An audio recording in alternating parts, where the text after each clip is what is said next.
City ರವಿಗೆ ನಿನ್ನೆ court ಜಾಮೀನು ಮಂಜೂರು ಮಾಡಿದೆ. ಒಂದಷ್ಟು ಅರೆಸ್ಟ್ ಪ್ರೊಸೀಡಿಂಗ್ಸ್ ಬಗ್ಗೆನೂ ಕೂಡ ಪ್ರಶ್ನೆ ಹಾಕಿದೆ ಕೋರ್ಟ್. ಅಬ್ಸರ್ವೇಷನ್ ಕೊಟ್ಟಿರೋದು ಸ್ಪಷ್ಟವಾಗಿ ಏನು ಅಂದರೆ ಕಾನೂನು ಪ್ರಕಾರ ಮಾಡಿಲ್ಲ ಅಂತ. ಈಗ matter is before the court. ನಾನು ಯಾವುದೇ ಹೇಳಿಕೆಗಳನ್ನ ಕೊಡೋದಕ್ಕೆ ಹೋಗೋದಿಲ್ಲ. It becomes sub judice. ಆದ್ದರಿಂದ ಯಾವ ವಿಚಾರಗಳನ್ನು ಕೂಡ ಅದರ ಬಗ್ಗೆ ಚರ್ಚೆ ಮಾಡೋದು ಸರಿ ಕಾಣಿಸಲ್ಲ. ಅದರಿಂದ ಯಾವುದೇ ಪ್ರಶ್ನೆಗೂ ಕೂಡ ನಾನು ಅದನ್ನು ಉತ್ತರ ಕೊಡೋಕ್ಕೆ ಹೋಗೋದಿಲ್ಲ. ಸರ್, ಸರ್ಕಾರ ಡಿಫೆನ್ಸ್ ಪ್ರಕಾರ ಕಾನೂನಾತ್ಮಕವಾಗಿ ಆಗಿದೆಯಾ ಇಲ್ವಾ ಅಂತ? ಅಲ್ಲಲ್ಲ, ಅದನ್ನೇ ನಾನು ಹೇಳ್ತಾ ಇದ್ದೀನಿಲ್ಲ. ಪೊಲೀಸ್ನವರು ಅವರು ಸರಿ ಮಾಡಿದ್ದೀವಿ ಅಂತ ಅವರ ವಾದ ಇರ್ತದೆ. ಆದರೆ ಕೋರ್ಟ್ನಲ್ಲಿ ಮ್ಯಾಟ್ರ್ ಇದೆ, ಯಾವುದು ಸರಿ ಯಾವುದು ತಪ್ಪು ಅಂತೇಳಿ ಅವರು ತೀರ್ಮಾನ ಮಾಡ್ತಾರೆ. ಸಮರ್ಥನೆ ಮಾಡ್ಕೊಳ್ಳೋದಕ್ಕೆ ಯಾಕೆ ನಿಮ್ಮ ಸರ್ಕಾರದ ಪರ ವಕೀಲರಿಗೆ ಯಾಕೆ ಸಾಧ್ಯ ಆಗಲಿಲ್ಲ? ಅಲ್ಲಲ್ಲ, ಅವರು ಇದು ಏನಾಗಿದೆ, ಬೇರೆ ಬೇರೆ ರೀತಿಯಲ್ಲಿ ಅವರು ಮಾಹಿತಿಗಳನ್ನು ಕೇಳುವಂಥ ಸಂದರ್ಭದಲ್ಲಿ ಅವರು ಇವ್ರನ್ನ ಕೇಳೋದೇನೇ ಜಡ್ಜ್ಮೆಂಟ್ ಬಂದಿದೆ ಅಂತ ಹೇಳಿದರು. ಅದರಿಂದ ಅದ್ರ ಬಗ್ಗೆ ನಾವು ಟೀಕೆ ಟಿಪ್ಪಣಿ ಮಾಡೋದಕ್ಕೆ ಹೋಗೋದು. ನಿನ್ನೆ ಹೇಳಿದರು ಸಭಾಪತಿಯವರು, ಯಾವುದೇ ರೀತಿಯಾದಂಥ ದಾಖಲೆಗಳಿಲ್ಲ ಕಡತದಲ್ಲಿ ಅಂತ ಹೇಳಿದ್ದಾರೆ. ಗೊತ್ತಿಲ್ಲ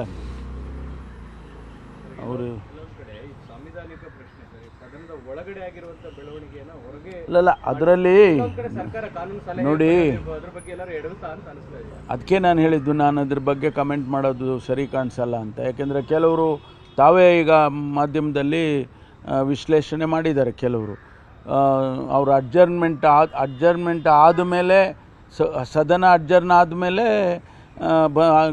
ಘಟನೆ ನಡೀತು. ಆದ್ದರಿಂದ ಸಭಾಪತಿಗಳಿಗೆ ಏನು ಹೇಳೋದಕ್ಕೆ ಆಗೋದಿಲ್ಲ ಅಂಥೇಳಿ ಕೆಲವರು ವಿಶ್ಲೇಷಣೆ ಮಾಡಿದ್ದಾರೆ. ಇನ್ನು ಕೆಲವರು ಇಲ್ಲ, ಇನ್ನು ಸದನ ನಡೀತಾ ಇತ್ತು ಅಂತ ಕೆಲವರು ವಿಶ್ಲೇಷಣೆ ಮಾಡಿದ್ದಾರೆ. ಅದನ್ನೆಲ್ಲ ಈಗ ನಾನು ಏನೂ ಮಾತಾಡೋಕ್ಕೆ ಹೋಗೋದಿಲ್ಲ.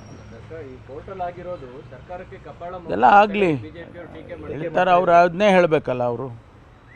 ಅವರು ಬೇರೆ ಇನ್ನೇನು ಹೇಳೋಕ್ಕಾಗುತ್ತೆ? ಅವರು ಅದನ್ನೇ ಹೇಳ್ತಾರೆ.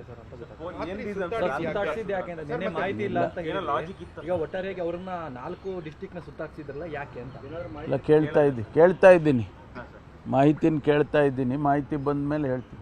ರವಿಯವ್ರ ಮೇಲೆ ಅಟ್ಯಾಕ್ ಮಾಡೋದಕ್ಕೆ ಮುಂದಾದಂಥ ಪ್ರಕರಣಕ್ಕೆ ಸಂಬಂಧಪಟ್ಟಂತೆ ಯಾರನ್ನ ಬಂಧಿಸಿದ್ದೀರಾ ಹೇಗೆ ಅಂತ? 24 ಜನನ ಅವತ್ತೇ ಆ ಕ್ಷಣದಲ್ಲೇ ಅರೆಸ್ಟ್ ಮಾಡಿದ್ರಲ್ಲ.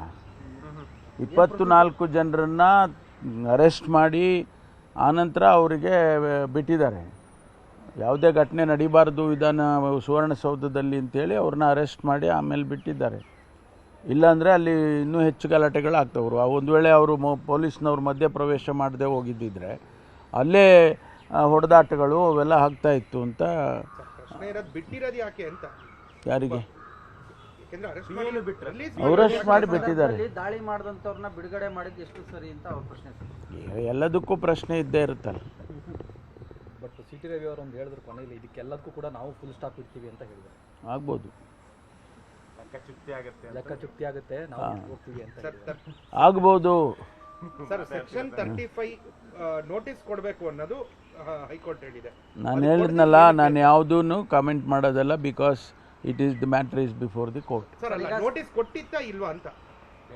ಈಗ ಸ್ಟೇ ವೆಕೇಟ್ ಮಾಡಿಸೋದಕ್ಕೆ ಏನಾದ್ರು ಗೃಹ ಇಲಾಖೆ ಪ್ರಯತ್ನ ಮಾಡುತ್ತಾ? ಈಗ ಚರ್ಚೆ ಮಾಡಿ ಆಮೇಲೆ ತೀರ್ಮಾನ ತಗೋತೀವಿ. ಇನ್ನೊಂದು ಕಂಪ್ಲೇಂಟ್ ಕೊಟ್ಟಿದ್ದಾರೆ ಅವರು, FIR ಆಗಿಲ್ಲ ಅನ್ನುವಂಥ ಟೀಕೆಗಳು ಕೂಡ ಇತ್ತು. ಅದೇನು ಗಮನಿಸ್ತಾರೆ ಸರ್? ಅಂದರೆ ಹೆಬ್ಬಾಳ್ಕರ್ ಅಂಡ್ DK ಶಿವಕುಮಾರ್ ಅವರ ಪ್ರೇರಣೆಯಿಂದಾಗಿ ನನ್ನ ಮೇಲೆ ಕೊಲೆ ಯತ್ನ ನಡೆದಿದೆ ಅನ್ನುವಂಥ FIR ಆಗಿಲ್ಲ. ಅವ್ರ ಹೇಳಿಕೆಗಳು ಕೊಟ್ಟಿದ್ದಾರೆ, ಅದು ನಾನು ಕೂಡ ಗಮನಿಸಿದ್ದೇನೆ. ಅವ್ರ ಹೇಳಿಕೆಯನ್ನು ಗಮನಿಸಿದ್ದೀನಿ. ಅವರು ಇವತ್ತು ಮಾಧ್ಯಮದಲ್ಲೂ ಕೂಡ ಎಲ್ಲ ಪತ್ರಿಕೆಗಳಲ್ಲೂ ಕೂಡ ಬಂದಿದೆ, ನನಗೆ ಕೊಲೆ ಮಾಡೋದಕ್ಕೆ ಪ್ರಯತ್ನ ಮಾಡಿದರು ಹಾಗೆ ಅಂತೆಲ್ಲ ಬಂದಿದೆ, ನಾನು ಗಮನಿಸಿದ್ದೇನೆ. ವಿಚಾರ ಮಾಡೋಣ ಸರ್. ಅಂದರೆ ಗೃಹ ಇಲಾಖೆ ಸೂಪರ್ ಸೀಡ್ ಮಾಡಿ ಯಾರಾದರೂ ಆಪರೇಟ್ ಮಾಡ್ತಾ ಇದ್ದಾರಾ ಅಂತ? ಆ ರೀತಿ ಮಾಡೋಕ್ಕೆ ಬರೋದಿಲ್ಲ ಅಲ್ರಿ. ಮಾಡೋಕ್ಕಾಗುತ್ತಾ? ಮಾಡೋಕ್ಕಾಗುತ್ತಾ? ಅಲ್ಲ, ಮುಖ್ಯಮಂತ್ರಿಗಳಿದ್ದಾರೆ, ಮುಖ್ಯಮಂತ್ರಿಗಳು ಬಿಟ್ಟರೆ ಬೇರೆ ಏನು ಮಾಡೋಕ್ಕಾಗೋದಿಲ್ಲ. ಮುಖ್ಯಮಂತ್ರಿಗಳು ಗೃಹ ಸಚಿವರಿಗಿನ್ನ ಮೇಲೆ ಇದ್ದಾರೆ ಮುಖ್ಯಮಂತ್ರಿ. ಪ್ರಕರಣದಲ್ಲಿ ಆ ರೀತಿ ಆಗಿದೆ ಅನ್ನೋ ಅನುಮಾನ ಇದೆ ಸರ್. ಯಾಕಂದ್ರೆ ಹಿಂದೆ ಪಾಕಿಸ್ತಾನದಿಂದ ಘೋಷಣೆ ಕೂಗಿದಾಗ ನೀವೆಷ್ಟು ಸೂಕ್ಷ್ಮವಾಗಿ ನಡ್ಕೊಂಡಿದ್ದೀರಾ ಅನ್ನೋದು ಗೊತ್ತಿದೆ. ಈ ವಿಚಾರದಲ್ಲಿ ಯಾಕೆ ಅದು ಆಯಿತು ಅನ್ನೋದ್ರ ಬಗ್ಗೆ ಎಲ್ರಿಗೂ ಡೌಟ್ ಇದೆ. ನಿಮ್ಮನ್ನು ಮೀರಿ ಏನಾದರೂ ಕೆಲವರು ಪ್ರಯತ್ನ ಆ ರೀತಿ ನನಗೇನು ಕಾಣಿಸ್ತಾ ಇಲ್ಲ. ಆ ರೀತಿ ಏನು ಕಾಣಿಸ್ತಾ ಇಲ್ಲ. ಅದು ನೋಡಿ, ನಮ್ಮ ವ್ಯವಸ್ಥೆಯಲ್ಲಿ ಹೇಗಿದೆ ಅಂದರೆ, ಗೃಹ ಸಚಿವರ ಮೇಲೆ ಅಥವಾ ಎಲ್ಲ ಸಚಿವರ ಮೇಲೆ ಮುಖ್ಯಮಂತ್ರಿಗಳು ಇರ್ತಾರೆ ಅಂತಿಮವಾಗಿ. It is the prerogative of the government ಅಂತ ಬಂದ್ಬಿಡುತ್ತೆ ಅವಾಗ. ಅಷ್ಟು ಬಿಟ್ಟರೆ ಬೇರೆ ಏನು ಕಾಣಿಸ್ತಿಲ್ಲ ನನಗೆ. ಸ್ವತಂತ್ರ ಇದೆಯಾ ಅಂತ ಥ್ಯಾಂಕ್ ಯು. ಸರ್, ಕನ್ನಡಿಗರ ಮೆಚ್ಚಿನ ನಿಮ್ಮ ನ್ಯೂಸ್ 18 ಕನ್ನಡ ಈಗ ವಾಟ್ಸ್ಆಪ್ನಲ್ಲಿಯೂ ಲಭ್ಯ. ಕರ್ನಾಟಕ ಮತ್ತು ದೇಶ ವಿದೇಶದ 360 ಡಿಗ್ರಿ ಸುದ್ದಿ ವಿವರವನ್ನ ನೀವು ನಿಮ್ಮ ಕೈ ಬೆರಳುಗಳಲ್ಲಿಯೇ ಪಡೆಯೋದಿಕ್ಕೆ ಈ QR ಕೋಡ್ ಅನ್ನ ಸ್ಕ್ಯಾನ್ ಮಾಡಿ. ನಮ್ಮ ಚಾನೆಲ್ ಅನ್ನ ಫಾಲೋ ಮಾಡಿ, ನೋಟಿಫಿಕೇಶನ್ ಆನ್ ಮಾಡಿ.